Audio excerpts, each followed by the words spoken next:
Welcome to Total Retail Talks, your podcast channel for retail knowledge. Hi everyone and welcome to episode 106 of Total Retail Talks.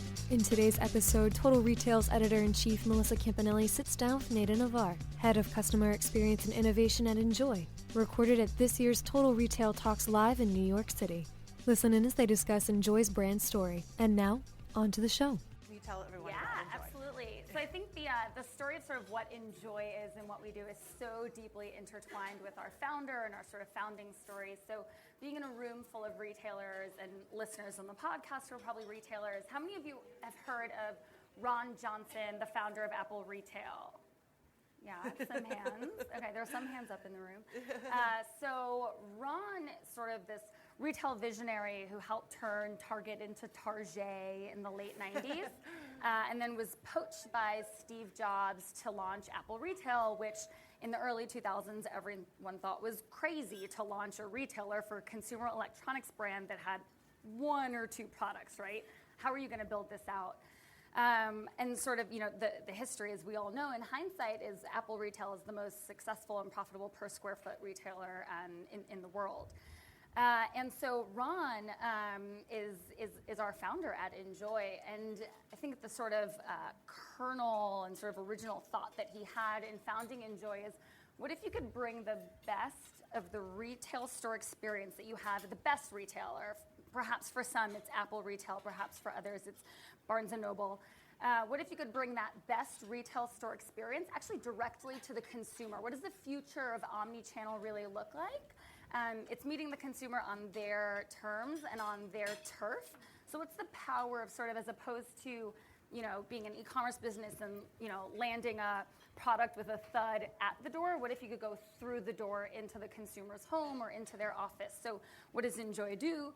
We partner with consumer electronics brands and manufacturers. So you think about drones and wearables and Apple products like smartphones and iPads, surround sound for your home, all those sort of really smart technology that power your life, that are probably the things that you'd rather lose your wallet than your smartphone. We partner with those brands and manufacturers to bring those products directly to their consumers. No delivery window, so you schedule a precise time and place, and you have the equivalent of an Apple genius set up that product for you. So if it's a drone, you say, I'm free, I'm gonna be in Central Park at Sheep's Meadow at 5 p.m. on Friday, and at precisely at 5 p.m., we actually always arrive 5 minutes early. We're 97% on time. One of our geniuses, we call them Enjoy experts, will meet you at Sheep's Meadow, teach you how to fly that drone. If it's a smartphone, back up your contacts, teach you how to use the newest camera, etc. And it's all for free to the consumer. So think of it as your sort of free white glove delivery service for the premier consumer electronics brands. Right, I just think it's such a great idea. So cool. Well, I do too, Melissa. And is it in every city, or what cities are you in? Yeah, so we have launched, obviously this is, you can't sort of overnight build a business that's nationwide because we employ teams of experts. So we're in 8 cities right now and looking to about triple our footprint by the end of this year. Great. So selling in-home is such a huge opportunity, but historically retailers have not really done that. Why do you think I think one of your retail partners is Bloomingdale's. Why haven't they built this for themselves? And maybe you can tell the folks a little bit about the partnership with Bloomingdale's. Yeah, sure. So why haven't our partners done this in the past? I think the easy answer is, it's not their core, right? They don't, have the time to work on it. I think the real answer is, it's actually really hard at a big traditional sort of consumer electronics brand or telco to actually get something like this that's very experimental through to approval, right? So if you think about it, one of our biggest partners is actually AT&T. We appear on the AT&T e-commerce site in the 8 markets that we exist in. If you think about getting something through and vetted and the business case at an organization the size of AT&T, I mean, that is a monstrous feat. And so we have partnered with AT&T, but we've technically been in sort of a beta testing period for the last 24 months that we've been partners with AT&T, right?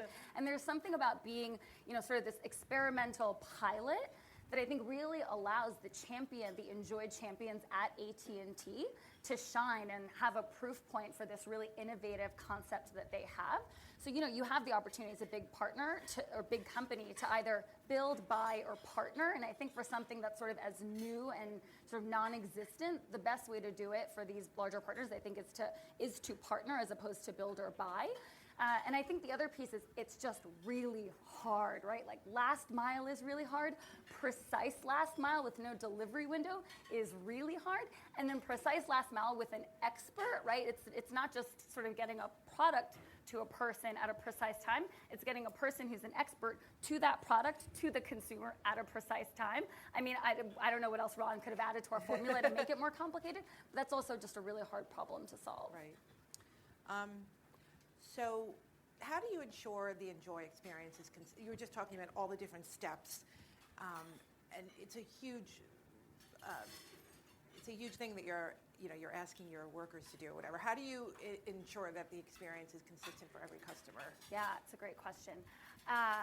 What motivated me to join the company was actually our founder, Ron's vision for the future of work. In a mobile economy where all you need is a smartphone, right, to be employed. You can be an Uber driver or a Postmates delivery service person if you've got a smartphone in your back pocket, right? And hopefully a set of background checks. And Ron's whole point was these are great flexible jobs that allow you to be free and sort of pursue your passions, but these aren't great sort of traditional American jobs with a salary and benefits and reliability and knowing what hours you're going to have. So what if you could take the best of a traditional retail job with the salary and benefits that we all believe American workers deserve, but with the freedom and flexibility of what these new sort of platforms and startups are offering?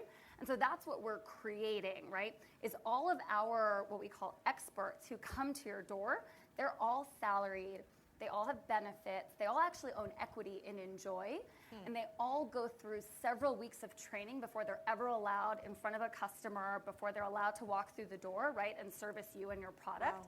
And so that is so core to what we do. So core not only to the mission and the point of view we have about the future of retail and work in retail, but also how we believe the customer experience can be maintained and be consistent, right? It's not like I can walk onto the department store floor and check out the merchandising strategy and see how my customer is interacting with my sales associate. It's impossible to do that at scale, right? We certainly do ride-alongs where some of us observe what's happening in visit, but it's sort of like 1%.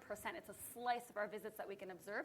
So it's through that upfront training and who we recruit, how we train them, and sort of the investment that we make in them longer term that we believe we can maintain that quality.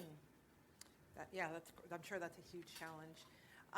So let's just jump ahead a little bit to the future. So what, for Enjoy, what opportunities do you see, or what are some of the challenges and opportunities as you look ahead? Yeah, I mean, I think the big unlock that we've had is this is a service that's not just relevant for consumer electronics. Think about any sort of important or thoughtful purchase that you make. You want to be validated in the purchase that you're making, right? You want to have an expert there to tell you whether it's sort of a luxury watch to tell you all about how it's made and the history and sort of heritage of the brand, and here's how it works and here's what you can and can't do with it. Or a car, right? Or a luxury, purse that you're buying. We believe, or health, right? Health and wellness and all those sort of gadgets, medical devices. I mean, I could list every single industry that's represented in this room. We believe that there is an opportunity to bring that sort of human experience and the best of whatever brick and mortar experience you have in that vertical into the home, because when you change the place, you change the game, you change the experience. And finally, what advice do you, I mean, a lot of the folks here are obviously traditional businesses. I know that they're not probably looking to do exactly what you're doing, but they probably are looking to adapt their model to make a more personalized commerce environment or, a digital environment. What advice would you give to these folks if they want to do that? Take that step and offer a great experience. Yeah, I think this may sound really trite, but I think it's really, really listen to your consumer and avoid what I'll call sort of the hippo syndrome, which is just listening to the highest paid person's opinion in the room, right? When you're making sort of strategy and business decisions. I like that. Yeah, we can trademark that. It's about the consumer. It's not about sort of the internal opinions and internal politics and priorities.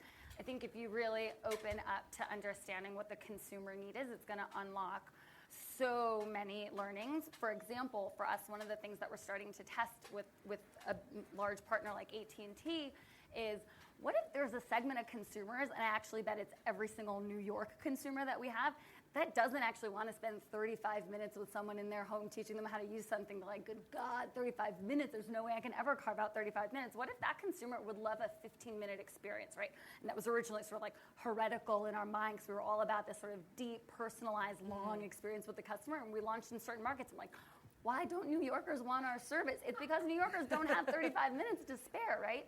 So there was a certain sort of moment where we had to actually look at the nascent behavior we were observing in our consumers. So we observe visit duration. It's one of the metrics we look at. And we were like, why in New York does every visit end in like 10 minutes? What's wrong with like the training we gave the New York team? And it's like, there's nothing wrong with the training you gave the New York team. The New York consumer just has a very different set of preferences. So how do you be flexible for that? And sort of remove any sacred cows or sort of hippos from the strategic conversation. That's great advice. That's great information. Thanks for listening. For more information on this episode, be sure to visit our podcast channel page at www.mytotalretail.com/podcast for show notes. Total Retail Talks is available on iTunes, Stitcher, and Google Play, but please remember to subscribe to our podcast channel page as well. Lastly, don't forget to connect with us on social on Twitter at MyTotalRetail and on Facebook at facebook.com/MyTotalRetail. Until next time, this has been Total Retail Talks.